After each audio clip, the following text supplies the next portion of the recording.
हर हर महादेव। महाअष्टमी और महानवमी पर देवी माँ को प्रसन्न करने के लिए श्रृंगार सामग्री बिंदी, चूड़ी, चांदी का सिक्का, मोर पंख और लाल पुष्प जैसी चीज़ें घर लाएं। साथ ही हवन करें, कन्याओं को भोजन कराएं और अखंड सौभाग्य के लिए श्रृंगार की वस्तुएं खरीदें और भेंट करें। पूजा और धार्मिक अनुष्ठान आप जब करते हैं उसमें हवन, मंत्र जाप, संधि पूजा विशेष अनिवार्य है। अष्टमी और नवमी पर सुबह स्नान करने के बाद हवन कुंड में आम की लकड़ी से अग्नि प्रज्वलित करें। घी, तिल, जौ, चावल और गूगल आदि से आहुति दें और आखिरी में स्वाहा ज़रूर कहें। मंत्र पाठ, देवी माँ के मंत्रों और दुर्गा चालीसा का पाठ करें। अष्टमी और नवमी के संक्रमण काल में संधि पूजा की जाती है। घर में लाने योग्य वस्तुएं हैं श्रृंगार सामग्री, बिंदी, चूड़ी और काजल जैसी सौभाग्य और समृद्धि की वस्तुएं खरीदें और सौभाग्यवती महिलाओं को भेंट करें। चांदी का सिक्का, ऐसा कहा जाता है कि ऐसा सिक्का जिसमें देवी माँ लक्ष्मी या दुर्गा का चित्र हो, घर में लाने से आर्थिक उन्नति और बरकत आती है। मोर पंख भी घर में लाने पर सुख समृद्धि बढ़ती है और नकारात्मकता ऊर्जा दूर रहती है। आप कन्या पूजन अगर कर रहे हैं, महाअष्टमी और महानवमी पर कन्या पूजन अवश्य करें और करना भी चाहिए। कन्याओं को हलवा पूरी और मिठाई का भोग लगाएं और उन्हें उपहार में कोई वस्तु दें जो उनके योग्य हो या पैसे दें। अन्य जो महत्वपूर्ण उपाय हैं, लाल पुष्प और अक्षत। पूजा में देवी माँ को लाल पुष्प, अक्षत, चंदन, फल और मिठाई अर्पित करें। दीपक जलाना, अष्टमी और नवमी तिथि पर घर के शुभ स्थानों पर दीपक जलाएं, जिससे घर के आंगन में सुख समृद्धि आती है। महाअष्टमी की कथा। यह दिन आदिशक्ति माँ दुर्गा द्वारा महिषासुर के वध के उपलक्ष्य में मनाया जाता है, जिन्होंने देवताओं को त्रस्त कर रखा था और उनका कोई वश नहीं था। ब्रह्मा, विष्णु और शिव की शक्तियों के संगम से माँ दुर्गा का जन्म हुआ था और उन्होंने अपनी शक्तिशाली अस्त्र शस्त्रों से महिषासुर का 9 दिनों तक युद्ध करके अंत किया, जिससे देवलोक में शांति स्थापित हुई। महिषासुर का वध की कथा।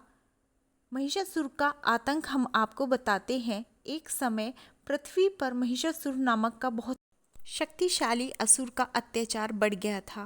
उसने स्वर्ग पर भी देवताओं पर आक्रमण कर दिया था, जिससे सभी देवता भयभीत थे। देवताओं का प्रयास, देवताओं ने मिलकर ब्रह्मा, विष्णु और शिव से इस समस्या का समाधान निकालने का अनुरोध किया। माँ दुर्गा का जन्म हुआ। त्रिदेवों की संयुक्त शक्तियों से आदिशक्ति माँ दुर्गा का जन्म हुआ। महिषासुर से युद्ध। माँ दुर्गा ने महिषासुर को युद्ध के लिए ललकारा। 9 दिनों तक चले युद्ध के बाद माँ दुर्गा ने महिषासुर का वध किया और स्वर्गलोक को उसके अत्याचारों से मुक्त कराया। प्रचलन में आया महाअष्टमी का पर्व। माँ दुर्गा के इस विजय दिवस को महाअष्टमी के रूप में मनाया जाता है, जो बुराई पर अच्छाई की जीत की प्रतीक है। देवी महागौरी। एक अन्य मान्यता के अनुसार यह भी बताया जाता है कि नवरात्रि के 8वें दिन देवी दुर्गा के 8वें रूप महागौरी की पूजा की जाती है। उनकी यह कथा शिव को प्राप्त करने के लिए पार्वती ने कठोर तपस्या की, जिससे उनका शरीर काला पड़ गया। प्रसन्न होकर शिव ने गंगा जल से उनके शरीर को धोया, जिससे उनका रंग गोरा श्वेत हो गया और उन्हें महागौरी कहा जाने लगा। महानवमी नवमी तिथि के दिन देवी दुर्गा के 9 रूपों में से स्वरूप माँ सिद्धिदात्री की पूजा की जाती है और उनकी कथा का पाठ किया जाता है, जिसमें वे सभी सिद्धियां प्रदान करने वाली मानी जाती हैं। पौराणिक कथाओं के अनुसार भगवान शिव ने माँ सिद्धिदात्री को कठोर तपस्या के बाद 8 सिद्धियां अणिमा, महिमा, गरिमा आदि प्राप्त की थी और उनकी कृपा से ही शिव जी का आधा शरीर देवी का हो गया था, जिससे वे अर्धनारीश्वर कहलाए। इस दिन भक्त सच्चे मन से माँ सिद्धिदात्री की पूजा करते हैं और कन्याओं को भोज कराते हैं। माँ सिद्धिदात्री की कथा, उनकी उत्पत्ति कैसे हुई। माँ दुर्गा के 9वें स्वरूप के रूप में माँ सिद्धिदात्री का प्रकाट्य हुआ, जिनकी पूजा के बिना नवरात्रि की पूजा अधूरी मानी जाती है। पौराणिक कथा के अनुसार सभी देवताओं के तेज से एक दिव्य शक्ति का निर्माण हुआ, जो माँ सिद्धिदात्री कहलाई। सिद्धियों की दाता है माँ सिद्धिदात्री, सभी प्रकार की सिद्धियाँ प्रदान करती हैं।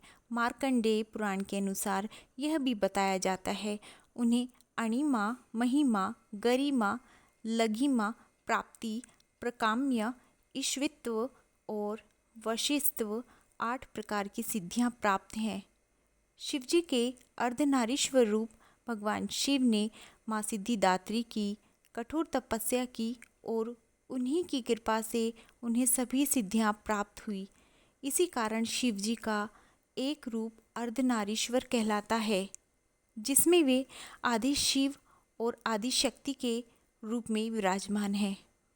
इनका महत्व है, इस देवी की कृपा से भक्तों को ज्ञान, बुद्धि, धन और स्वास्थ्य की प्राप्ति होती है। जो भक्त सच्चे मन से महानवमी पर माँ सिद्धिदात्री की पूजा और कथा का पाठ करते हैं, उन्हें जीवन में किसी प्रकार की कमी नहीं रहती है। अन्य कथाओं के अनुसार महानवमी के दिन भारत के कुछ हिस्सों में भगवान राम का जन्मोत्सव यानी रामनवमी मनाई जाती है। कुछ स्थानों पर महानवमी पर भगवान राम की रावण पर जीत का भी उत्सव मनाया जाता है और रावण के पुतलों का भी दहन किया जाता है।